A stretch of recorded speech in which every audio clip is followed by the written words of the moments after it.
My name is Jeremy Gage, and welcome to the Draw Your Dice podcast. This is an educational show involving all things tabletop role-playing industry. Listen alongside me as we hear from creators, entrepreneurs, and supporters about their personal best practices, principles, and philosophies. I encourage anyone from the budding game designer to a seasoned publisher and everyone in between to sit down with us and enjoy today's episode. Hey everyone, thanks for joining us today on the first episode of Draw Your Dice. I've said if you're on the Patreon or Ko-fi that I do or do not will have, you can listen to the full episode, the full episode of unedited audio of our little meetup today. But thank you for joining us today. Today I am with someone who has made a very beautiful game I just got done reading the other day called No Stone Unturned. He has started a little YouTube project of creating his next game for Zine Quest in 2021. I would like everyone here to welcome Mr. Adam Bell. Say hi to the people, Adam. Hey, I'm Adam Bell. As you heard, I've made games and videos.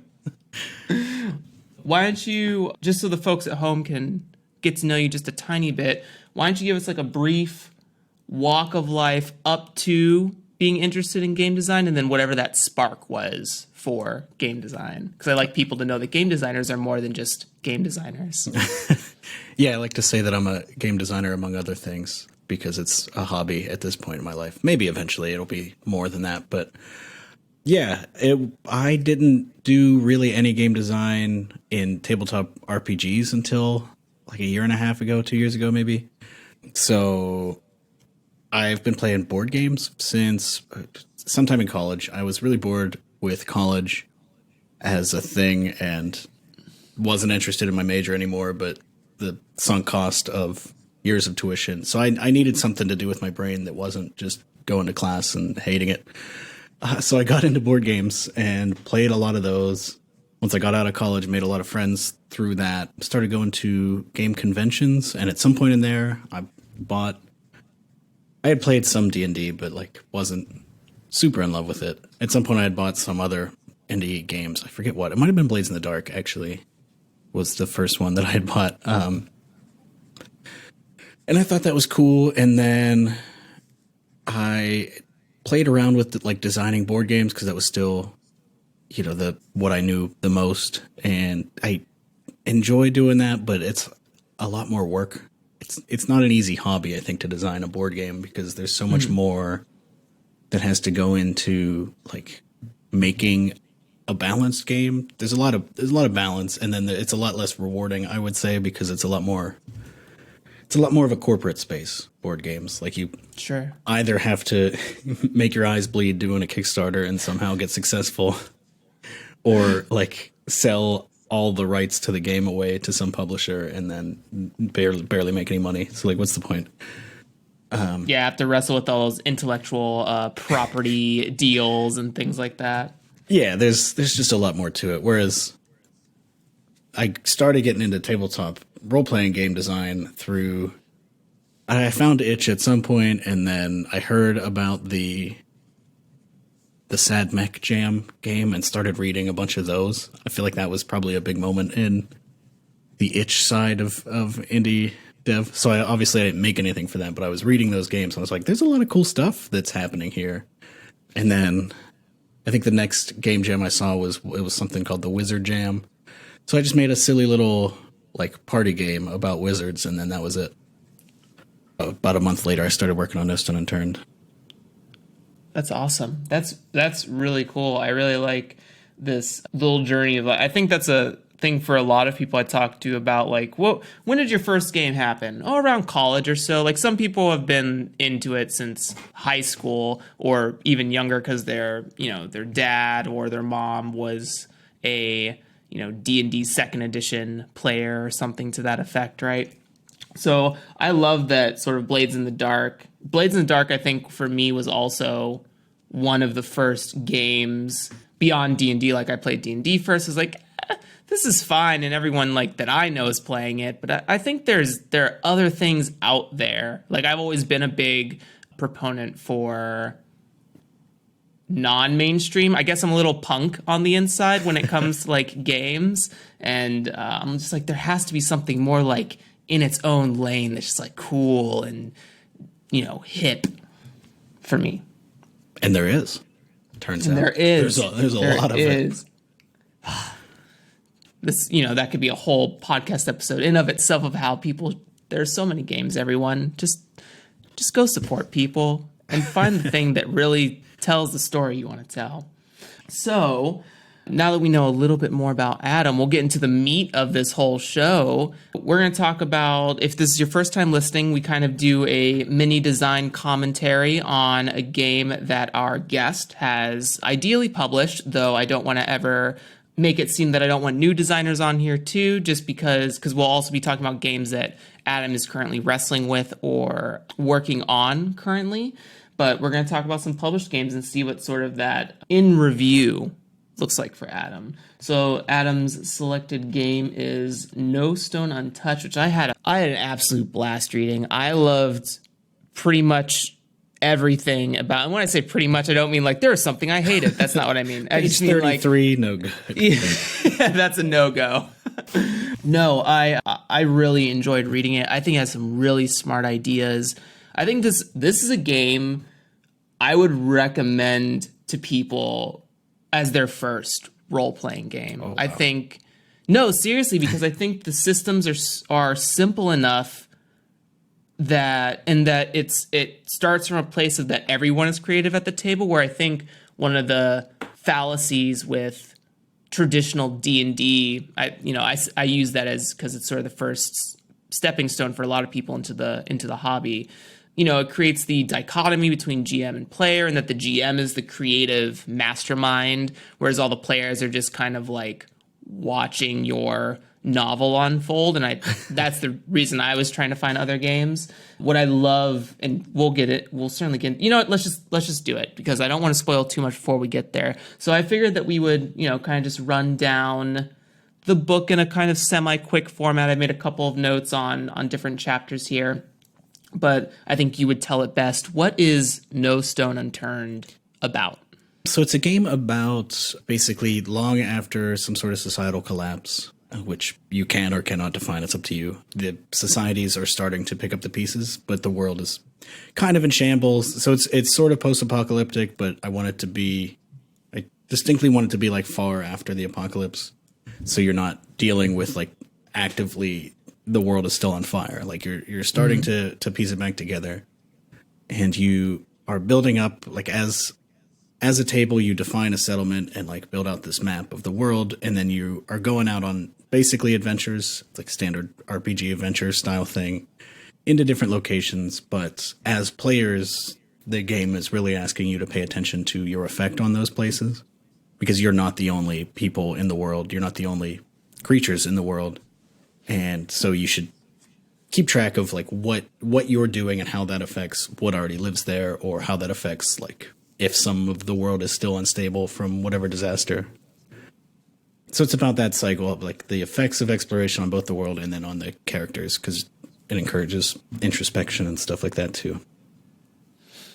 I think that's absolutely beautiful. I think that's one of the niche pieces that really separates the game from other, what I want to say, adventure models, I guess, in that your effect, I don't think a lot of people explore the effect you have on, and I know when we say environment here, it's more than just like the trees, earth, and rock. It's also the inhabitants that live there. It's the ecosystem that's there. The game touches on that in the text a little bit more profoundly, but I really think that it's just such an interesting take on the adventure genre, and is really intimate. It just really lets you elaborate on those sort of smaller, more emotional moments. And there could be large, heroic moments, I'm sure, in this game, but I think that the game is really geared towards that. I mean, I believe it's reflection later on in downtime, where you're just really having an introspection with yourself about your moods and your aspects, and just, you know, what did we do today? And how did we either help or hurt the world? And that's, you know, I think that game says a lot about what we're doing to our current world as well. And I think that might be something that you were, I mean, correct me if I'm wrong, but I feel like that's something that your game is saying, right? Like what are we doing right now to our planet? Yeah, a lot of bad stuff, huh? Yeah. Is what we're doing. Again, a whole nother podcast. A lot of historical exploration did not care about their effects, of course, unfortunately. Yeah. I was fiddling with an idea about playing adventure archaeologists, and when I was doing some research, I definitely saw like early archaeologists did not care about how they just wanted the riches, the gold, the treasure, so that they could make fame for themselves. They didn't care how they busted up a pyramid or destroyed a tomb, and we'll never know what was in that place because of that. We'll never know what that looked like or what could answer questions about our own civilization moving forward. Yeah, and more often than not, they still have that stuff. So just hold on to it. Anyway. So, yeah. Games. Hey, everyone at home, your game always says something. You always have it say something whether you mean to or not. So I think it's important to declare that this game says something, and your game probably will too. So the first part of the book kind of goes over creation, or the starting steps of the game. It's kind of broken up into the classic introduction of what the game is about, safety tools, which, is the standard line and veil things. I mean, for the people at home, if you're not familiar with safety tools, please look them up. I think they're really important moving forward in the role-playing industry. I mean, I have friends in different theater companies across the country that are really exploring what it means to have consent when rehearsing, when practicing, and even performing on stage, and really taking people's emotional health into account when it comes to those things, spiritual and emotional health. And then we kind of move into the world building. So the first thing I really loved about your version of having everyone at the table sort of you call them arbiters in the game, but essentially GMs to the effect of everyone gets to say something that's very truthful about the world in this step. And I think my favorite part is making up touchstones, like everyone says, like a pop culture reference. And I think more games need to state how to approach doing touchstones and how to establish tone for a game. Saying something like, this kind of feels like the Avengers. So we're going to be superheroes with powers fighting for the forces of good to some extent. Maybe we have some, infighting amongst our group because we have differing opinions, but overall it's an epic story, right? Or this game feels like Indiana Jones. We are in the jungle. We are risking our lives against booby traps and harrowing escapes. So I think touchstones are really awesome. Yeah. And that kind of stuff like really helps get the table on the same page so you can push farther or closer to that. So if you have established one of my favorite playtests of this a while back, we established at the beginning that it was very much a cartoon. And so that just like opens up, just having that everybody agreeing that it's a cartoon opened up so many funny little scenes and stuff that we could plant in. Like, just, you don't have to follow the logic of a realistic story if you establish that you're a cartoon in the beginning. But if you don't establish that and somebody starts saying something like, actually, we get a shot where we just zoom in to the folds of your brain and there's a little you in there trying to figure it out. Everybody be like, what are you talking about?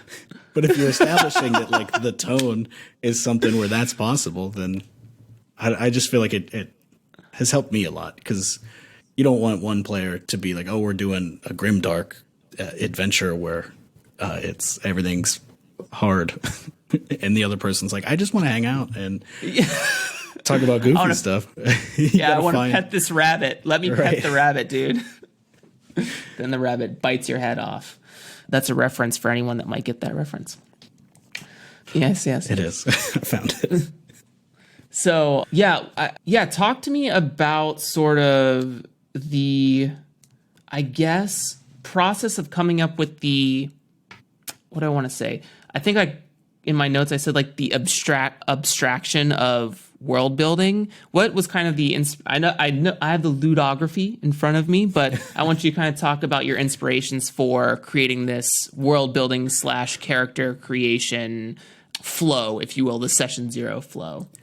So one of the reasons that I put this as such a methodical, there are, what is it, like 8, 9, 10 steps, 9 steps of creating a world in this game. And the reason I wanted to do that is to encourage a certain type of collaboration between players.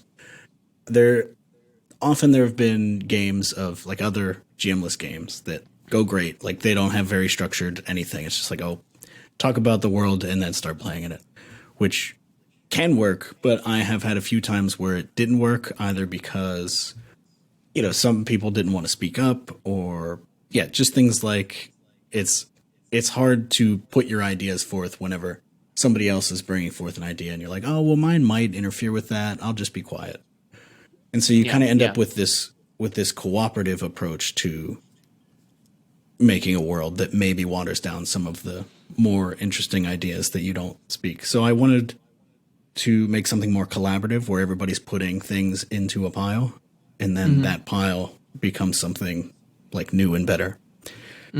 So that's kind of like, there are a lot of bits where you're taking turns doing things. So, which I took a lot of this from other games. Like the best part of the step 1 from another game, I tried to find a place like step 5 is the create scarcities and abundances, which is directly from The Quiet Year, which is a great game. Everybody should play The Quiet Year. And that fits in here because it's like, it gives everybody a chance to define something that's important to the people that you're dealing with. So it's kind of drawn from games like The Quiet Year, like I said, from Kingdom by Ben Robbins, and just a lot of other just GM-less games where you are meant to play in one session. But I wanted to collect all that into a big, kind of long process. I think it's amazing. And I think the biggest positive for creation this way, at least in my opinion, is that you have so many touch points for player buy-in. Like you create so many ways for every player at the table to have something they are excited about finding. There's different sections where you have to write. So the world building process kind of has you write in index cards. You lay them out on the table. You start with the settlement that you're trying to support as adventurers, and then you start building index cards about the greater world around you. Everyone gets 2, and you get a certain truth, and you actually don't have to share those things right out the gate. They can sort of be fun little upside down, flip over discoveries, and your player character knows rumors about those things. I just think that's so interesting that you get to be like, it's like that fun little secret you're just trying to keep behind pressed lips, and you're just like, I can't wait to tell you, but there's a big bear there. And I love games that aren't just like, pick your skill, pick your dice ability, pick your starting advance, whatever. Those things I don't think those things really say things about the world. And, there's different people who have different player buy-ins that they love. But I think I just think it's so much more evocative and powerful when you have something that is truth to the world that you provided. I think another game that does something very similar is Dungeon World in its sort of session 0, where it says, if someone is a human, what does human civilization look like? And it's a little bit more loose in how you deal with those things, but I just think the player buy-in is wicked strong, wicked strong. And the secret about writing the 2 note card locations that you were talking about, is I wanted to trick people into being GMs for a second and into seeing that like GM prep isn't that hard. Yes. That's what I picked up on too. I was like, this man is slowly training GMs. They'll never know. I was like, and we'll get into this when we get into like the actual gameplay, but the splitting and the people have to be players and arbiter, the splitting groups blew my mind. I was like, what a genius move. I love it so much. But we'll get into a little bit. Let's kind of transition into character creation here. So use about 3 dice. I didn't see anything about any other dice, but you use a D8, D6, and D4 as sort of the ranks of your moods, aspects, and skills. And then your character also has some sentiments attached to them. So kind of, I guess, what was your, what do I want to say, class influence or character player creation influence for this? Like, it seems like it's a combination of a couple of things. So yeah, the moods, each character is made up of, like you said, there's aspects, which is like a basic stat. Body, mind, and heart are the 3 aspects. There are moods, and this is a fill in the blank thing where you are asked, hey, what moods does your character like exist in while they're out on an adventure? This obviously is not their entire emotional canvas, but it is what they're usually feeling when they're on an adventure. And you leave some of those blank during character creation in case you don't get it right. If you're in a situation, you're like, actually, I'm angry, and I didn't think I was going to be angry. You can fill that in. Yeah. But so each of the moods and then the aspects are assigned to a D4, D6, and D8, and that's the die that you're going to roll whenever you're acting with that mood or aspect. And the mood thing itself is definitely entirely inspired by The Veil by Fraser Simons. That is a game about emotions. Like, you have 6 stats in that game, and it's just like 6 base emotions, and it's all the same. In, for each character, it's all, I think it's like mad, joyful. Go look it up. Yeah.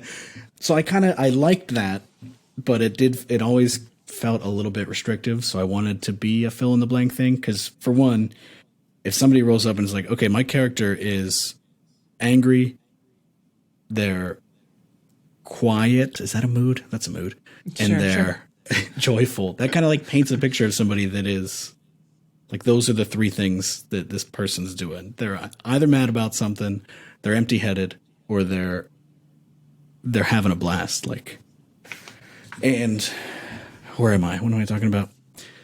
We are no. So I just wanted to I also want to know, like, so you said The Veil was sort of the base for moods here and sort of the relative character creation system here. I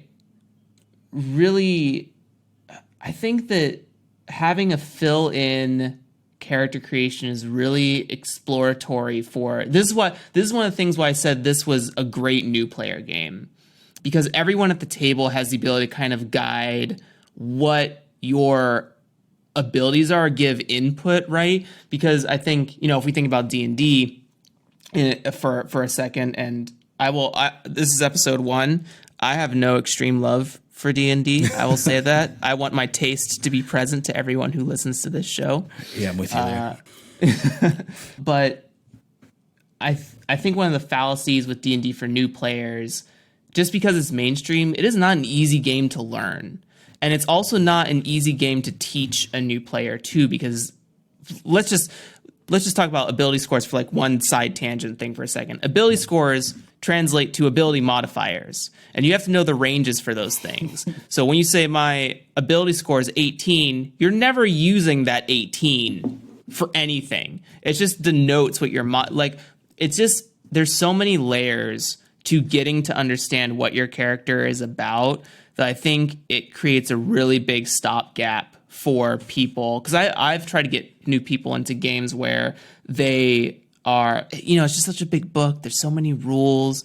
And then I have to teach them at the table, which can be sort of a slow jog for maybe more veteran players who are sitting at the table that maybe like, we wanted them to join, but we're not getting a lot done. And then there's this like subtle frustration that's kind of like brewing at the table.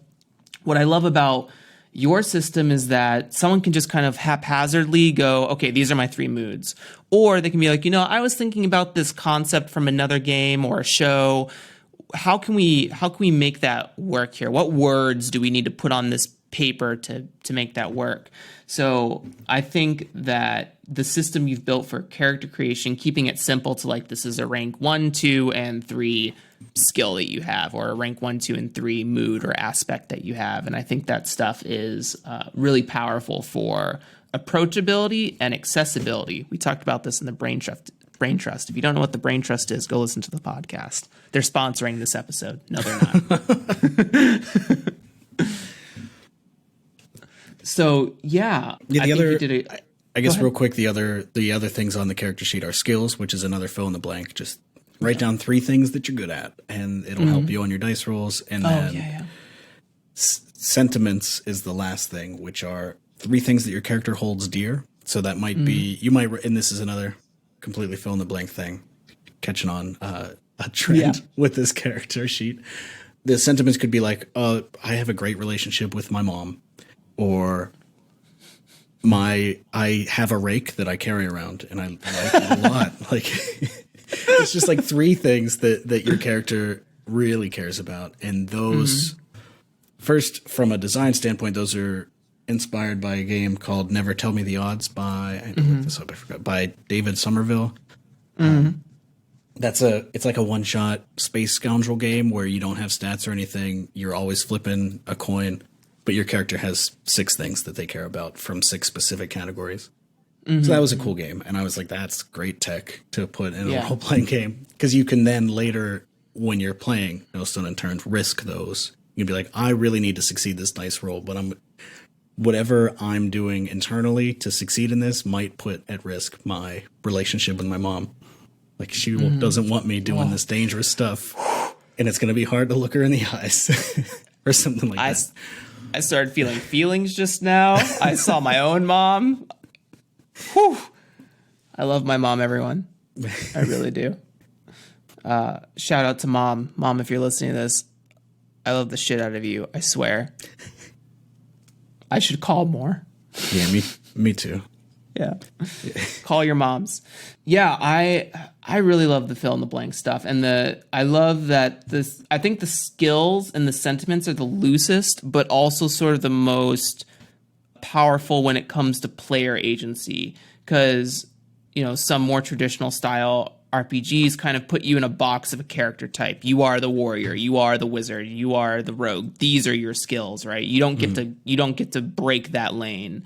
But with this, it says, like, I'm good at building fires. I'm good at climbing things. I'm good at swimming, right? Like, there's so many different avenues to create. And there's, like, I think the box of the game, because I'm always a big fan of like boxes create limitations and thus creativity. I think the box of the game is that you're adventure explorers. And that's the only box. As long as you operate with inside of that and the tones you've established for the game and the world building, I just think there's so many beautiful characters that could come out of that will be so unique to the next person at the table who may even have a very similar concept. I mean, if there's 2 people who want to be, warrior lumberjacks, the sentiments that you have and the skills you bring to the table will differ you greatly, and you'll have 2 very different characters and having 2 barbarians at the table, right? Like 2 barbarians in D&D doing the exact same thing. You're not going to feel different from the guy. Awesome. So let's just touch base about sort of, this is a little bit more of the meaty bits of, I think game design is really hashing out the gameplay. I think a lot of the other stuff is sort of the artistic brushstrokes, but at some point we have to create the game loops that allow us to resolve conflicts in the game. So why don't you I know it's going to be a little skipping ahead in the gameplay section, but what is sort of the start for making the action roll? Because I think as a beginner designer, my brain always goes first to, how do I make people roll dice and that work? Like, how do I math here? And I know that it's a fairly simple system, but why don't you touch base a little bit on the action roll, the aspect and the mood rolling of dice? Yeah, so the action roll, I have listed basically it probably looks intimidating to look at the action roll steps in this game, but that's because I listed everything that you can do. Like basically every button on the character sheet can be involved, but it's usually optional. Like, you don't have to use your skills, your sentiments every time, but it's listed there. So if you're ever looking at this game and you're like, there's too many steps to roll dice, I just want to roll dice. You just roll dice. Yeah. So the way it goes is, first the player states their desired outcome. And then after that, the arbiters, which again, we haven't gotten into this quite yet, but the arbiters are anybody whose character is not involved in the active scene acts as an arbiter together. So you do GM work, essentially. It's another way to trick people into being GMs in this game. So the arbiters are going to choose the aspect, so mind, body, or heart, and then state what's most at risk. So what's most at risk will either be the world or the character. So if you're doing something like trying to dodge somebody swinging a sword at you, the character's at risk. But if you're maybe trying to quickly scale a rock face that you don't know if it's crumbling or not, the world's probably at risk. Mm-hmm. And so depending on that, the world or character being at risk, that determines whether. So the next step is you roll the dice. You roll the mood die and the aspect die from those. Again, those are going to either be a D4, D6, or D8, and then you compare the number. So you subtract. And then going back to what's most at risk, if the world was most at risk and the mood die is higher, then the player wins. So you want if the world's most at risk, you want to be more in tune with like how you're feeling and how you're interacting with the world. So the mood die should be higher. But if the character's most at risk, you want like your instincts to kick in and the aspect needs to be higher for the player to win. Mm-hmm. So yeah, and then depending on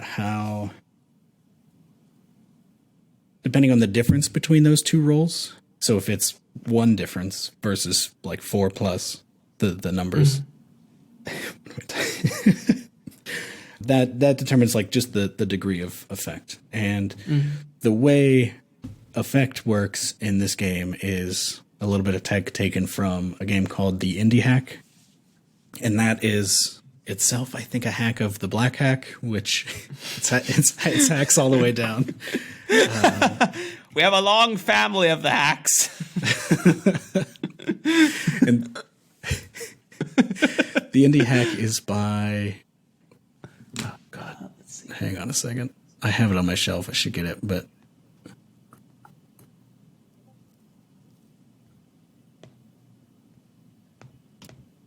Ludography. There it is. Why can't I find it? By Slade Stoller? That's the one, yes. Yeah. So that is kind of a dungeon crawly game, but it has a very cool mechanic where basically the difference of your dice roll determines who gets to add details with a capital D. It's like a game term. Mm-hmm. And there are 3 different types of details in both games because this was very good and I just took it. It really improved my game. Whenever I read the Indie Hack, No Stone Unturned was like a botched Powered by the Apocalypse thing. There was a whole horrible table, and I was looking for something that would be better. So the details, there's hard details, soft details, and scene details, and you're granted a number of those based on the die roll. So if you win as a player, you get to add hard or soft details. If the arbiters win, they get to add hard or soft details. And a hard detail can be anything that like fundamentally changes the scene. Basically anything that you have to write down is a hard detail. So if that rock face crumbles and falls, then like you would write down somewhere that like that cliff has been pretty much destroyed. So that's a hard detail. Or if you're dodging the sword and the arbiters win, you probably get the hard detail stabbed, which is not good. You don't want that.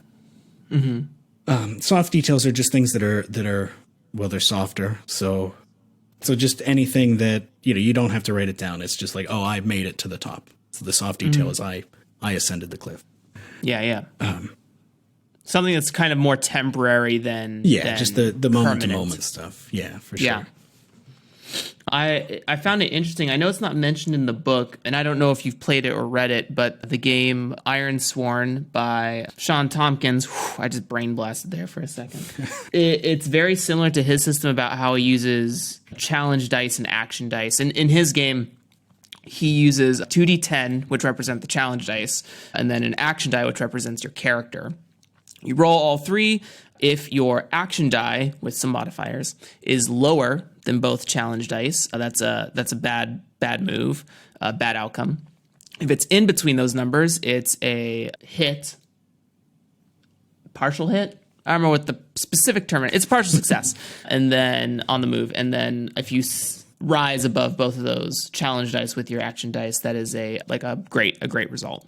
And I just found it really interesting for anyone listening. If I know Ironsworn's kind of like tripping into the sub mainstream, as I like to call it, like it's the indie culture that has hit the mainstream. It's like Blades in the Dark, Ironsworn, that sort of stuff. But you've probably heard of Ironsworn. Yeah. I haven't. Yeah. I actually haven't read it yet because I'm bad at reading PDFs and don't have the physical. But eventually I'll get that because that sounds really good. Everything I've heard about it sounds incredible. It has really good. I think he has a really great understanding of prompts, like building tables for prompts and things. But that's another podcast. When I get Sean, if you're listening, you can come on to the show. Please come on the show. But just to sort of get it under people's brains about the action roll. So just so that we're all on the same page here, it's basically you're rolling 2 dice, your mood and your aspect, whatever ranks you've assigned to them. And like you said, if the world is at stake, we look for what the aspect die result versus the mood result is. And then for the character, it's the mood versus the aspect. The former being the one who needs to succeed to be in player control. Right. And I think it's very cool. Yeah, and you're basically just wrestling for narrative control over what happens next. Yeah, it's really great. Again, it's really simple. I think that it's really simple for people to get behind, and teaches, because I think a lot of times people just roll dice when they first start playing games, and like they don't talk about what they want their character to do. They just want to hear the click clacks and see the numbers. Yeah, but you get that a lot playing like Blades in the Dark with people who've only played D&D. Yes. Like, I need a roll, and then they chuck their dice, and it's like, wait, position effect. Position. You want a double bargain? Let me tell you. Yeah, exactly. It's again just a really great game to get people into. So, we've walked through the steps of action roll. I want to circle back to, because I think it's an important piece of this game, talk about the difference between being an arbiter and a player here. And I also want to talk about that splitting of the group in scenes, that you kind of require it to some extent to make the quote unquote journey work, right? So yeah, talk about the concept of splitting the group. I know we've already touched on that you wanted to train people, right, to GM a little bit more because they're in short supply and there is a heavy demand. Yeah, talk about splitting the group and that. Yeah, so the basic flow of the game is once you've finished creating your characters and creating the world, you've got this like map on your table from all of the different index card locations that you made. Everybody collectively determines which one to go to, and then you flip it. Whoever wrote it gives a brief narration, and then as you're saying, the game asks you to split into 2 groups. Which this is honestly, it's a purely mechanical choice to split into 2 groups, just so then you have people who aren't involved in the scene and can arbit.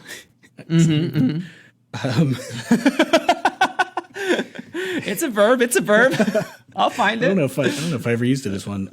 So yeah, you split into 2 groups, so that way you get like 2 different sides of the story of this new location, and also that way you have people who can be like, yeah, you're messing around, here's what's happening. Yeah. And it lets people, depending on how many people you have, so this game works pretty well as a 2-player game because you just split your 2 characters and then GM for each other. And then once you reach, I usually say like once you reach a cliffhanger, just switch over to the other group and switch roles.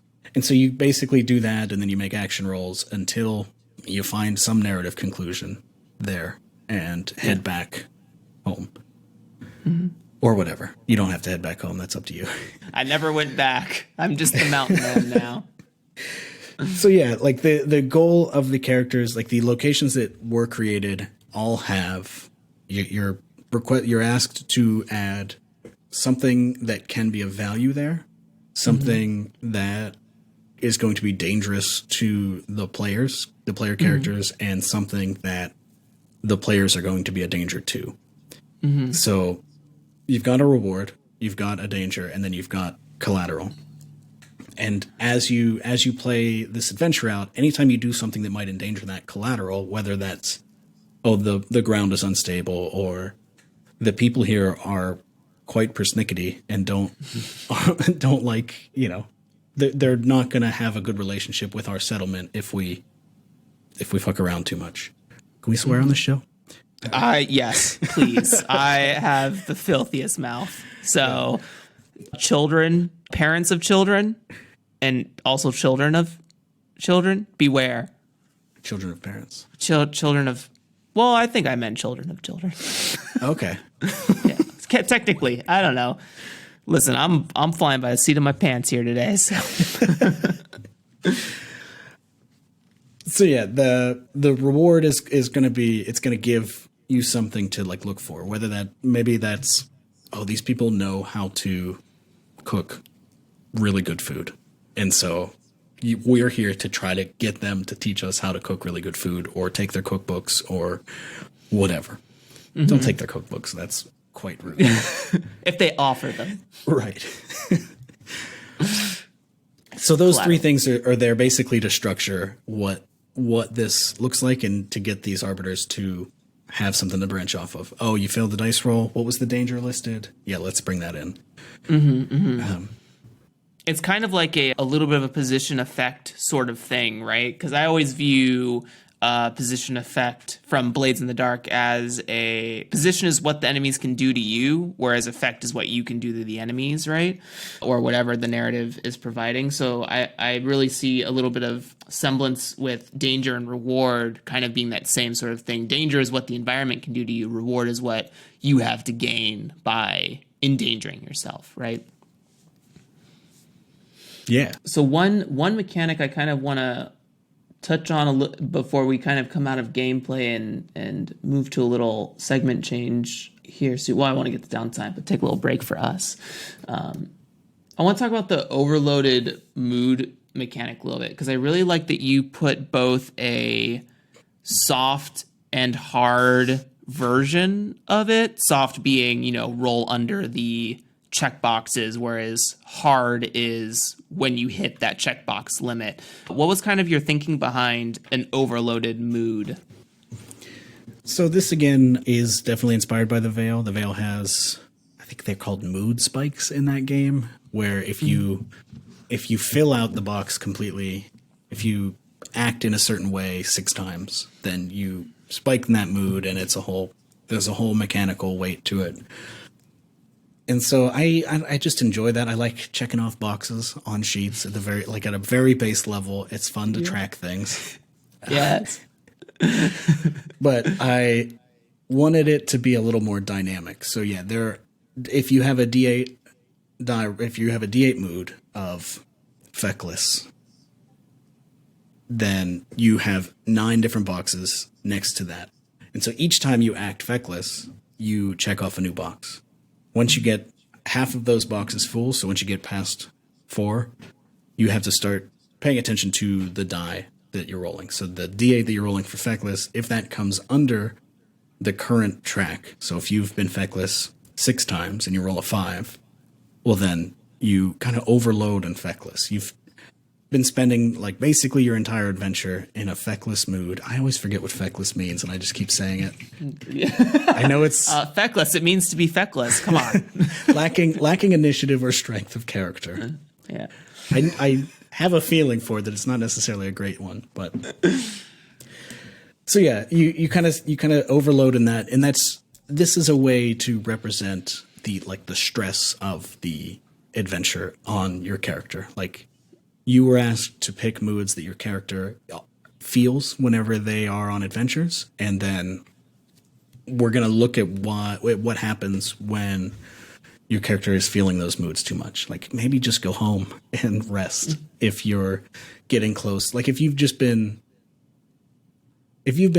you're not feckless at home, but whenever you go out and you're trying to get somebody's cookbook and you're behaving fecklessly, eventually that's going to take a toll on you, because that's a different, I don't know. It's a stressful thing to be on an adventure is, I guess, what it's kind of driving at. So it's a little bit the Veil mood spikes and a little bit Blades in the Dark stress.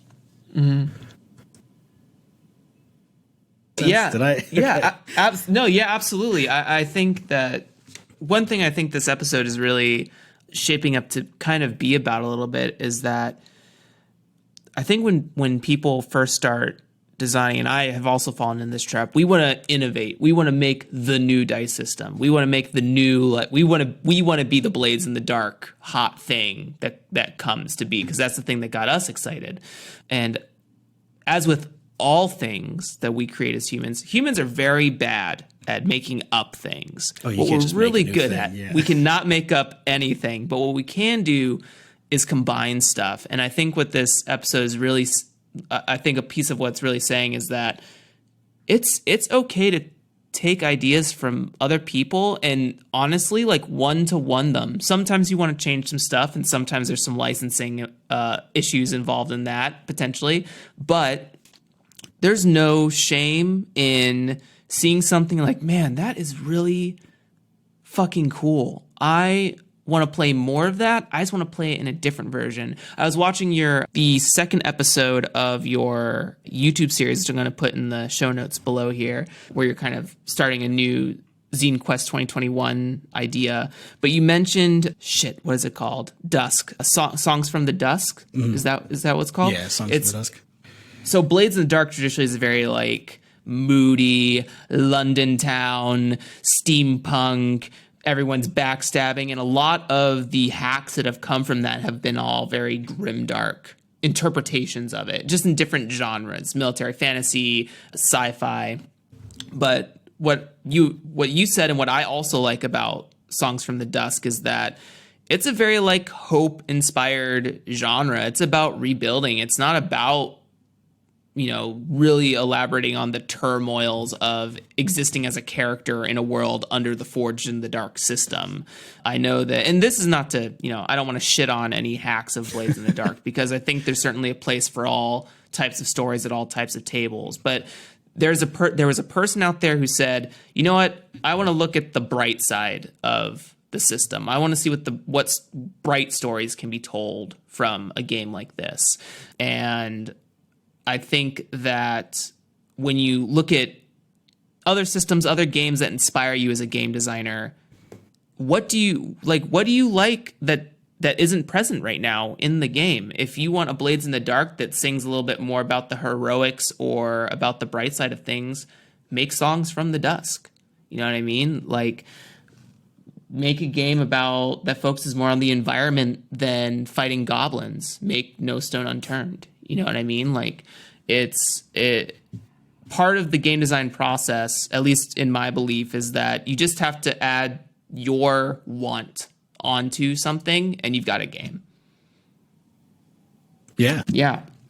But well said. I love the overloaded mood. I really think that it's a great way to talk about, because there's not really a conversation about, like, lethality in a game like this. You don't really talk about character death in here, at least not that I've read. And so I also think that the overloaded mood is a great way to establish risk and stakes to your character personally, without saying, like, you're at risk for ending your character. Like, I see that ending a character is a choice for the player, not a choice made by the game, right? And I think that's really, really beautiful. I think, again, it speaks to that intimacy that you've provided for the game.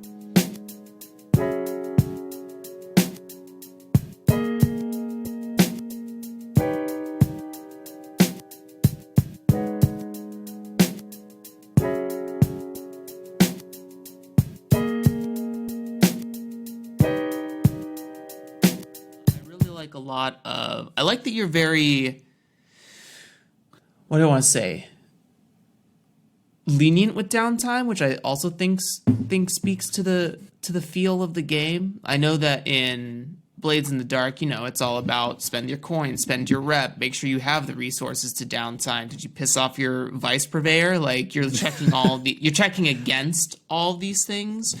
Where for you kind of make some assumptions of, like, okay, these adventures are going to get banged up. Let's give them heals for free, right? Let's let them kind of manage their characters' mechanics, I guess to say, in a very easy way. And then what do they want to talk about spending their downtime actions doing, such as the reflection and stuff. So was that was that, did I hit the nail on the head on the sense that it was very much, just kind of downtime, just kind of sit by the campfire and do your thing? Was that the intention behind your style choice of downtime?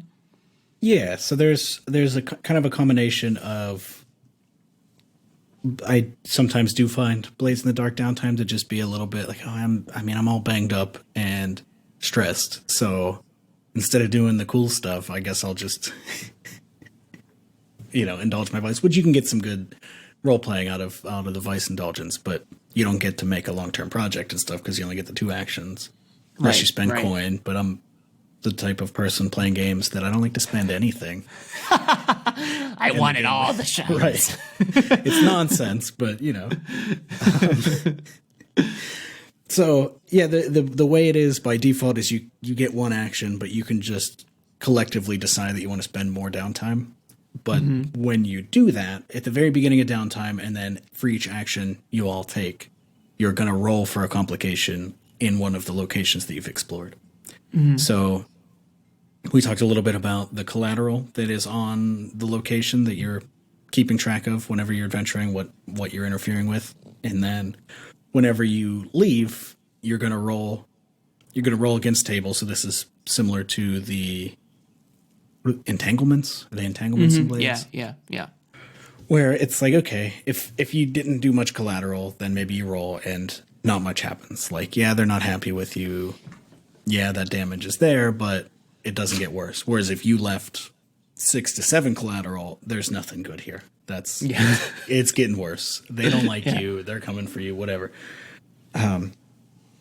So for each downtime action you take, you just roll another one of those for a location on the map. So to emulate time passing in the world, essentially. So yeah, and then you kind of, like you said, you get a little bit of free healing. If you're only a little bit banged up, you can just recover it because you're just hanging out. And then you can upgrade your skills if we don't need to get into those mechanics. But if you've earned essentially a level up, then you can take it.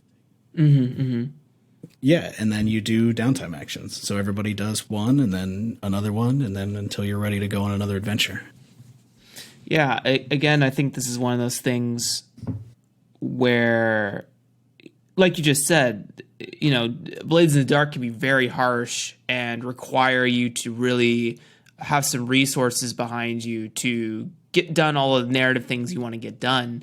And I agree with you. I think for me, when I run games, I find it hard, especially because people come from sort of like a D&D background when they play, that they're just very violent and aggressive. And I don't mean that like they're bad people at the table, but their characters are played to be like swashbuckling or very like fight first, ask questions later type characters. And often I'm dealing out harm, they're using their stress, they're pushing themselves. And then when they get the downtime, those 2 free actions are almost always either doubled up on healing and indulging in your vice, or they're shared of the 2. And then you have to think about spending coin and rep to get the extra things.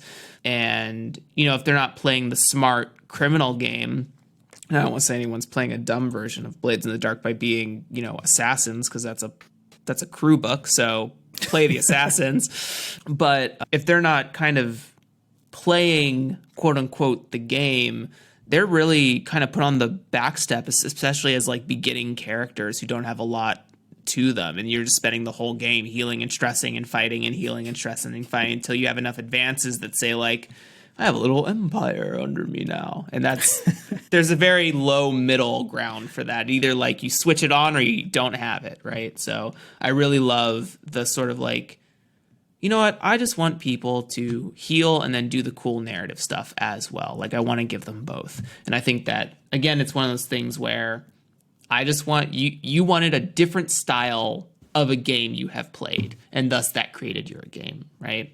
It's just a small little decision where you're taking a different path off the road, but you're still watching all the other people enjoying their drive, right? Like that kind of thing, or enjoying their walk.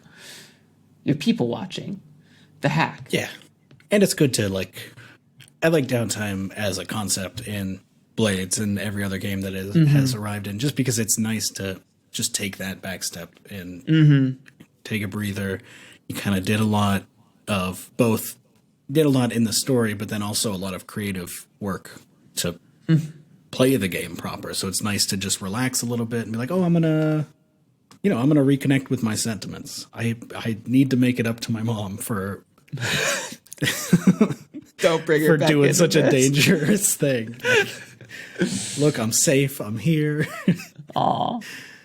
Yeah, I love. So one of the specific downtimes is kind of dealing with the fallouts of your sentiments if you choose to use them for advantage dice, which I know we didn't touch super much on, but you can essentially use your sentiments, kind of offer them up to gain advantages on mood or aspect dice.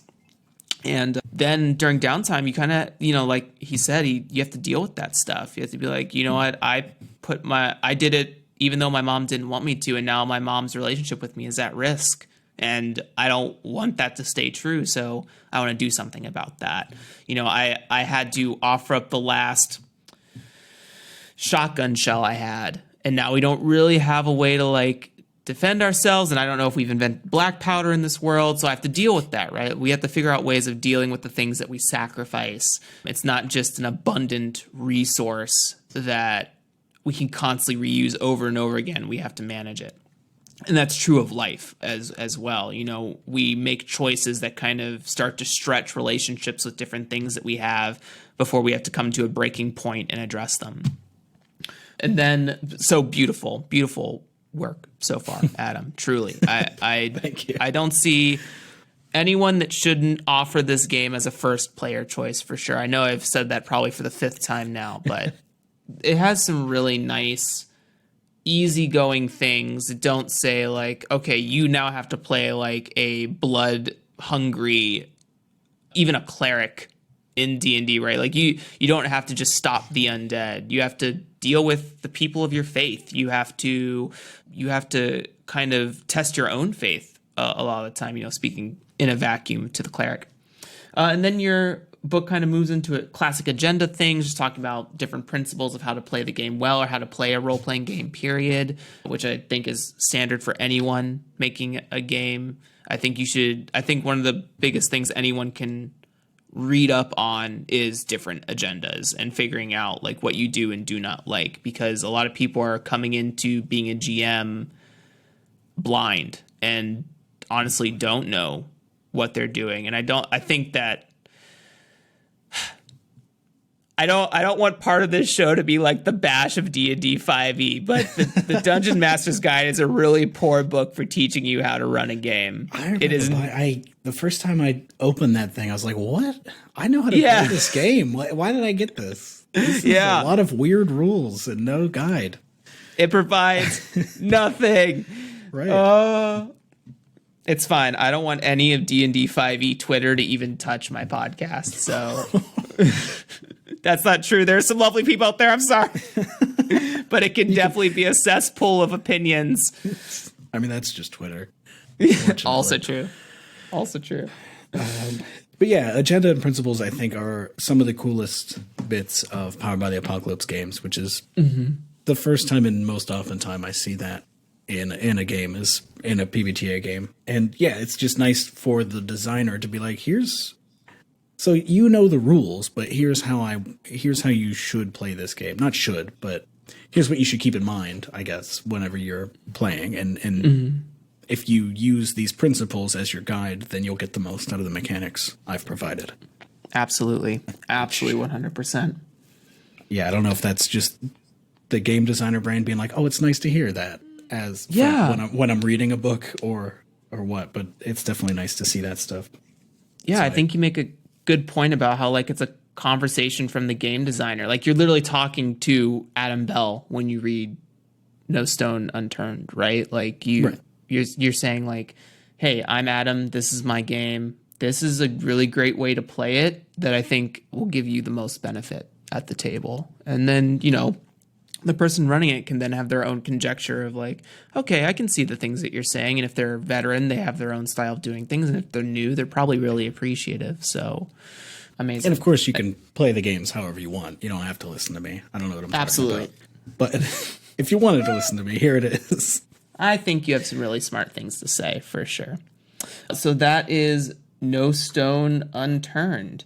this would be some transitionary music here that does a little piano. Now it's just going to be your voice instead of actual music. So kind of the next segment here is talking about design trends. And, I think that one thing about being a game designer is being quote unquote well read. And what I mean by that is just having your pulse on the industry, because it gives you opportunity to learn new things. So Adam, in your sort of sphere of tabletop, what is something that you either A, think the game scene needs more of, and that can be sort of anything, but I guess I speak more to a type of game, or maybe something that creates a more accessible game or approachable game, or just something about traditional games that needs to be kicked to the curb, or if not in your own sphere, your personal thoughts on sort of a design trend you would like to see emerge. So I think one thing I would say, or one thing that I like to see happen more and more as somebody that came from board games, is like the boxed RPGs that are starting to happen a little bit more.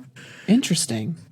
Those are good, and I have ideas for a few of those that I'm picking away at. But what I mean by that is like a game that you buy, it's a box. It's got all the bits that you need to play, and you just bring it out. And I find those are like really easy to show up back when you had board game nights. If you can remember those days, you show up and you're like, here's this. It looks like a board game. It's not, but it's easier than showing up with a book. So like games like Mouse Guard, right? Yeah, I think Mouse Guard has that. Although Mouse Guard is very much a kind of a bigger RPG, right? Yeah. But games, in particular, like Cobwebs by Adam Vass, World Champ Game Co. That just, it's a box. You pull it out. It's got this nice board, and it's a one-shot game. So you just show up and you're like, let's do this. Games like For the Queen. I don't know if you've ever played For the Queen, but that's... No. I'm budding. Yeah, that's fair. There's so many games. It's hard to keep track. But For the Queen is a box that is just a deck of cards that are different prompts. And you just slap the cards in the middle of the table. The first 10 or so cards are the rules of the game that you read like around the table, and then you draw a card, read the prompt, answer the prompt, and then by the end of it, you've got a really cool story. But that is far and away like the easiest game I've ever had to get somebody into, because I just show up and it's like, look at this, it's nice. I don't have it. It's in the other room, or I'd show it to you, but that won't help the listener. So, sorry, listeners, you're gonna have to imagine. Please grab the box and give me a full evocative description of the box, mouthfeel and all. Oh no, mouthfeel! It's too big. So yeah, games like that. There's a fair amount of them. There are a couple that were on Kickstarter recently that I'm blanking on, but basically anything that like I can grab and open and it's all there. I like that kind of stuff, and that poses interesting design, both challenges and opportunities. I think. Challenges in that, like, how do you make something that merits being in a box? Like, it's not just a book, right? Right. Like I can't show up with No Stone Unturned as a box game because it's a pen and paper role playing game. But you can show up with Cobwebs because that requires this play mat and a bunch of other cool stuff. Yeah. Yeah, there are probably other things I could come up with, but I don't know if you... No, is there anything... I know that's kind of personal. Do you see anything in your kind of sphere of influence that people have been... Like, you keep, like, seeing a ping on your radar. It's like, man, someone keeps talking about, like, this thing. If not, that's okay, too. I'm sure there is. I'm trying to think, because I feel like the opposite of that is games that are, like, purely digital. But I don't have any examples at the top of my head. But games that are designed for online play would be like the complete opposite of the box game, but also a very thing that's definitely going to continue taking off, especially as itch becomes more and more prevalent. And I think that especially with a lot of industries, the current state of, and this is speaking mainly to America, I don't know how other countries are doing when it comes to COVID, but we're not really allowed to see a lot of people. I know that there are people out there who are still hanging with their families, and they know they're very safe, and their circles are very, very tight and small, and I'm sure there are people being very responsible out there, and there are also people not being responsible out there. Yeah, we're allowed to do that. We just absolutely shouldn't go hang out with a lot of people. The problem is that we're allowed. But anyway, we don't have to get into that. But yeah, again, that's 4 podcast episodes out of this one so far. So look for those in the future, people. But yeah, there's really figuring out how to innovate into the online space and really making remote play super accessible. I mean, I can't imagine how, we have that Roll application that's being worked on currently. Roll20 is probably seeing a surge in plays over the course of the last however many months. People are figuring out how to use Zoom and Discord and all sorts of things. There are games being designed around Discord. I know that, I can't remember if it's Will or Adam. Will? Who made the Discord Ghosts game? It's both of them. Both of them. Oh, great. Yeah. Then I was right and wrong all at the same time. But I really want to play that game. But, a game that abuses the structure of a application that was not intended for that purpose out the gate. And I just think those are very beautiful innovations. So I definitely think warranting saying something about needing more online focused games that are not video games. Obviously, if anyone doesn't understand that that's the difference we're talking about here, that is the difference we're talking about. But role-playing games that can be facilitated in an online space. I think both of those are very, very interesting design trends. So thank you for those. That kind of moves us along into, Adam, what are you currently working on? A few things, I guess, simultaneously, because who's working on one thing, right? Sure. Yeah, that's not how the human brain works, actually. But so, like you had mentioned earlier, I am starting a new design that I'm trying to film my process on YouTube. I'm not very far in that, so there's not much to talk about yet.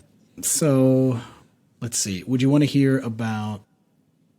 There's a social deduction RPG that I'm trying to make work, or now let's talk about that one. That's yeah, cool one. Among Us is hot right now, so let's go. Right. So social deduction games have always been one of my favorite types of board games, which probably, yeah, you too. Yeah, listen, I like to be the big brain sometimes. That's why I like them. I feel like that was a precursor to me liking RPGs because it's very much they're basically improv games with info that you have to trick people about.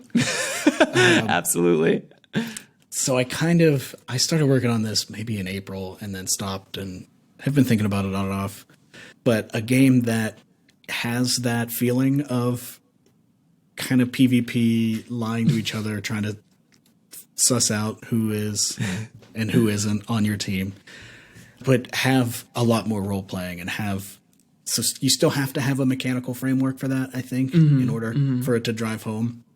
But add in a layer of, I don't know, having characters and stuff. So when I think about games like The Resistance Avalon, if you've played that, or The Resistance, they're two different. It's essentially the same social deduction game. It's about going on quests, but mechanically and at the table, what going on quest boils down to is everybody that's on the quest is picking a card that says success or fail and playing it. So it creates a great moment. That's one of my favorites, but it doesn't tell a story really. It's just you put in the fail cards.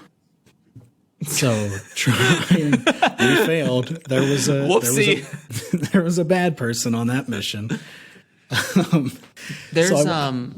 Go ahead. No, you got it. Oh, I was just gonna say, there's something on my Facebook that kind of keeps getting advertised to me. It's called Veiled Fate, that looks to be pushing into that role play direction. you're supposed to, if I remember correctly, you're supposed to. Well, this is pretty. You're playing like the patron of a god or something, and you're trying to create different temples or appease the gods in some way.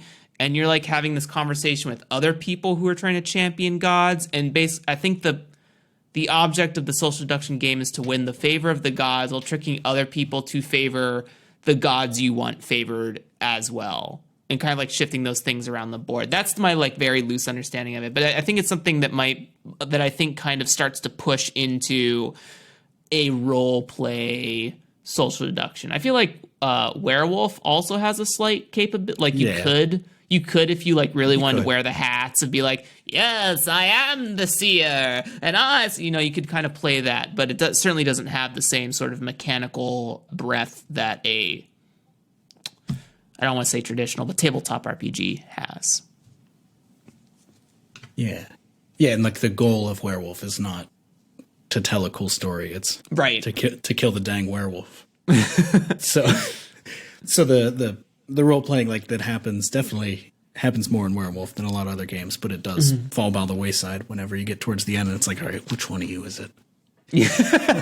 Where were you on June 5th? So I know that you said that it was a tough part trying to figure out how to insert the role play aspect to a game like that. Has there been any initial inspirations for that, or some games that you think like, maybe this clicks? I know that you said you haven't really settled on anything, but something that's been like, there's something here. There's like a magnetism happening. Right. There's design space to be explored. I do have like a general overview of how I think it could work, which I could go through. Yeah, absolutely. Please.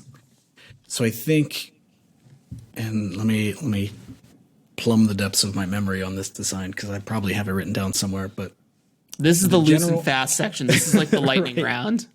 The general idea of it is going to be that you're all like at the beginning of it, you're like planning a heist or you're planning something. Maybe it's a heist. So it's the boring part, the Blades in the Dark skips. We're doing that like the whole time. So good pitch, right? I love the look in your eyes for just that. What I'm about to say is about to blow your mind and mine at the same time. So I'm imagining a system where everybody rolls a ton of dice privately behind a little screen. So this is probably going to be a boxed game because I got to give you cool screens. Great. And so then everybody's got these die faces that they can use. And then you're going through a deck as a table. You're going through a deck of like challenges that you're going to face on this mission. So it's like, oh, there's guards. And it'll say like, oh, the guards require maybe a 1 and a 5 to confront. And so then you go through this deck and each one you pull up, it's like, oh no, I can handle the guards because you're looking at your dice and you've got, I've got the 1, I've got a 5, or I've got the 1, you've got the 5. So like the two of us, we can do the guards, right? Interesting. And so you're not committing anything there. You're just saying, oh, I can do this, I can do that. And after you go through that deck, and I imagine maybe there's a couple of heists through the game. I don't know. There's a lot of playtesting that would have to happen. Absolutely. To see if this is any good. You go into a night phase. So a lot of social deduction games have that phase where everybody closes their eyes. And then I think you're going to go one by one and just put forward the dice that you claimed you were going to put forward. Interesting. And so then once everybody opens their eyes, we're going to see all of these dice that are in the middle and then start assigning that, like, go through the deck again, but actually assign the dice and, like, tell the story. Interesting. But probably it'll come to a time where you don't have the die that you thought you were going to have. And that's where, like, the traitor bit comes in. Because, like, I'll put in a 5 for this, but you don't. And so then you're scrambling and looking at all the cards, like, okay, who said they would put in, like, where were the 5s supposed to come from, and which one of you didn't put it in? Ooh. I personally really like that. That sounds really, really interesting. Yeah, I think there's a fun game in there for sure. Absolutely. There might be something to steal from. There's a kind of a board video game called Aramello. You'll know you found it if you found furries on the cover. But it is essentially a board game where you're rolling dice. There's a deck of cards. Each have different types and things that you can get and barter, and there's coins. But the idea behind the game is that you are either A, trying to defeat the king and be the next king, or you win by invoking dark magics and being a loyal subject of the king. It's just like different win condition stuff. But I think there's some interesting combinations because they have like die faces, things that do different things depending on how many you roll. They have different like cards that affect those dice rolls, or that dice rolls can affect those cards. And they have sort of like a playing board that you can maneuver around and have different environmental effect things. So it might be something interesting to map from potentially. It's just what you were talking about made me think of it. Okay. Yeah, I've heard of that, but I haven't played it. I have a few friends that I think have been playing that lately. So maybe I'll hop in. Yeah. The other game that I got some of that inspiration for is one called Fuji by Wolfgang Warsch. It's a fully co-op game, but you are rolling dice behind a screen and can't talk about them, but like have to communicate about them somehow without ever talking. It's pretty good.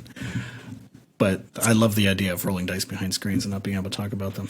It's just a good mechanic. No, I really think a transposition of the... it's like you're playing a game of spades or hearts at the table, right? Like that's kind of what it feels like to me. And then the flip on that is the social deduction piece. No one is on a team, but everyone's on a team sort of lying thing. I think that's really interesting. And even with what I mean, I understand that for you, there's probably a lot more mechanical breadth you want to give to it, but it sounds like a really like solid idea that has a really good intent behind it. I think it's really cool. I definitely think it's something worth pursuing and that I myself would love to play. Yeah, it's yet another I have a problem with coming up with a cool idea that I think will be difficult to execute really well. Which is cool because then I get to have that challenge. It's half of the fun of game design is the challenge of overcoming and delivering on the promise you made. So like that pitch, I agree, sounds very cool. But how do I then deliver on that? Right. I don't know. We'll see. Perhaps we'll see. Coming to Kickstarter in 2023. That's awesome. Yeah. So just as a sum up for this particular section, there are always ideas, but they're going to need some time to be worked out. Games don't happen overnight, people. They don't happen in a week. I think, what was it? I was listening to an interview with Strauss, who made Band of Blades, and talked about how like 70% of the game design process is playtesting and just iterating over and over and over again until you find something that sticks or works. And that's going to be true. There's going to be a lot of labor of love. So, really thank your playtesters for people that already have games out that were willing to say, yeah, I'll do it for free, because playtesting is a job, especially when you want people to give honest and well thought out critique is really important. It can be really valuable for the game design process, and not everybody always has access to that. So little bit, go ahead. I was just going to say it is possible to make a game in a week and not playtest it. Also true. I don't think I have those skills because I have probably too much of a maximalist approach at first. But same. If you know your stuff, you could definitely crank out a game and know that it'll work and do the thing that you want to. So that's something to aspire to. Yeah, there's some members of the Brain Trust that I want to get on here and pick their brains about how do you just keep like diving in over and over again and just come out at the end of the month with something that just chef's kiss. Yeah, it's couldn't be me, but I'm glad that it's somebody. Yeah. My last little bit here for the show is kind of a TLDR design tip. So I'm going to make a little dice roll here. I'm going to ASMR this. I'm going to put it right next to the microphone.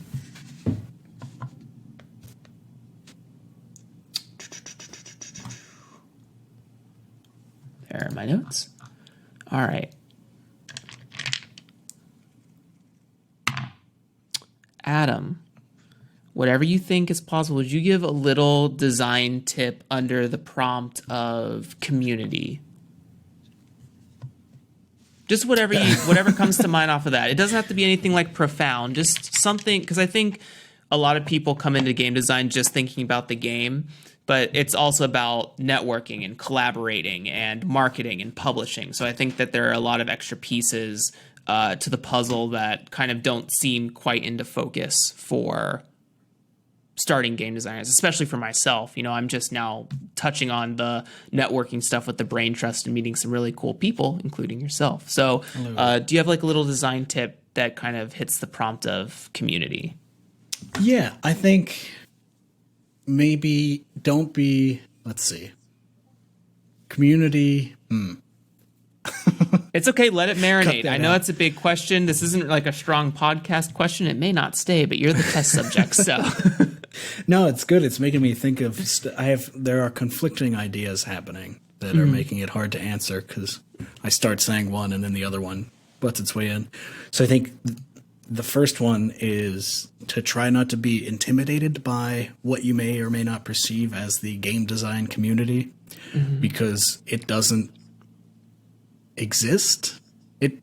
Many design communities exist and seem to coalesce into one big one, maybe, depending on where you look. But like, you can make a game without really being on Twitter.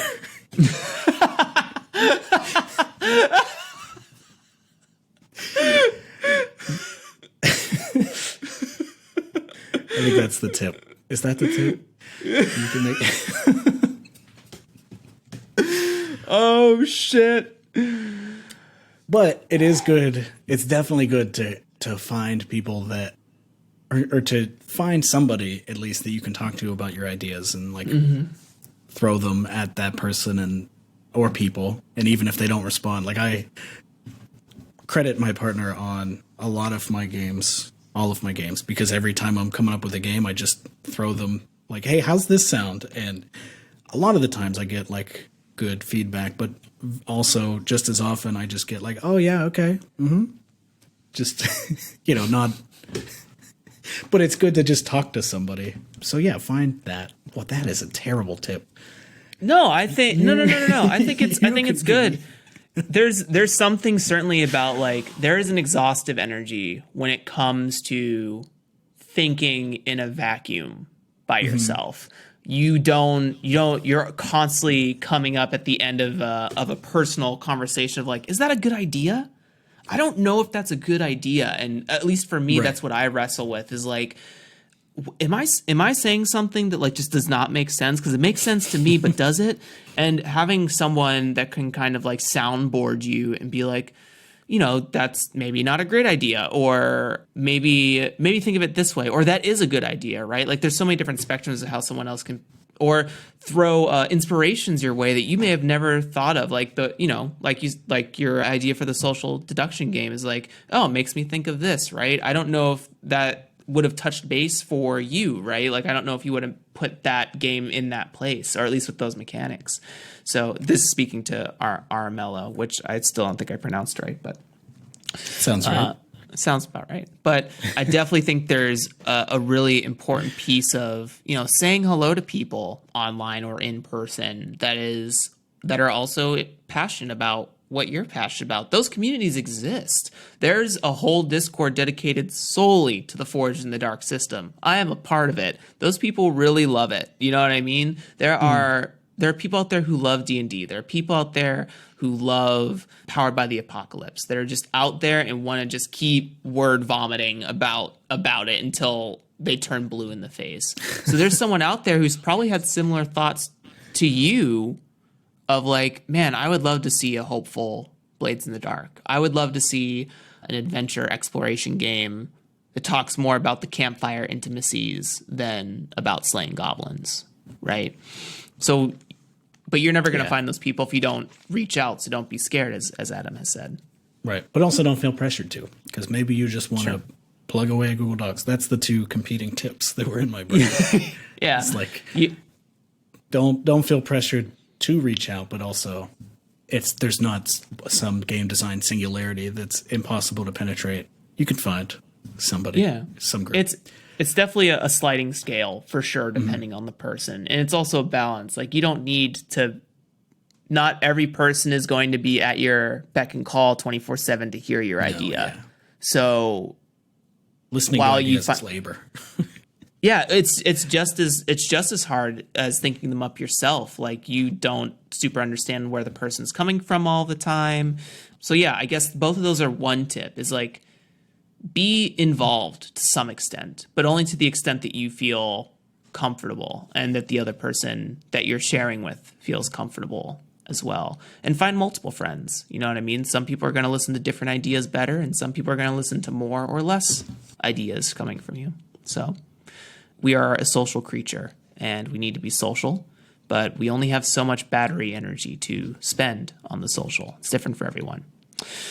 Adam, I want to just wrap you in a hug with how thankful I am about you being here on this first episode, which I hope to have more guests for. I have people lined up. I have 13 names from the Bane Tribe. Yeah, I've got the list. Adam, where can people find you to chat with you if they want to reach out because of our community tip? And also, where can they find your games, which will be in the show notes, people?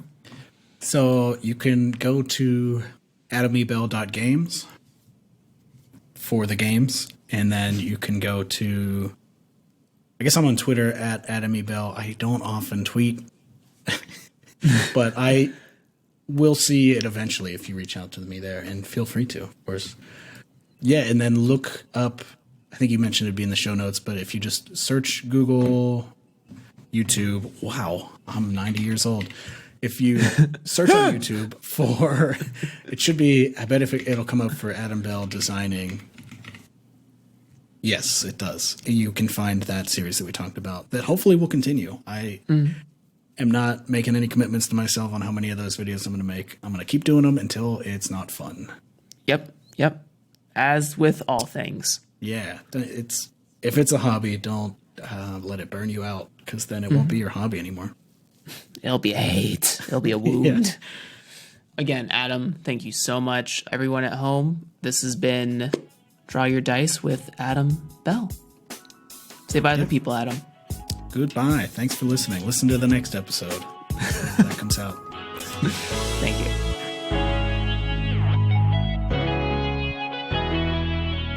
All right, that's a wrap. Thank you for taking the time to sit down and hang out with Adam and I. We really appreciate it. You can find links and resources down below in the show notes, such as getting in touch with Adam or other episodes with similar topics. If you want to be a part of the conversation, please come and join the community Discord server. Also, make sure to subscribe to the Draw Your Dice Patreon, where you can get access to early releases of episodes from as soon as we interview.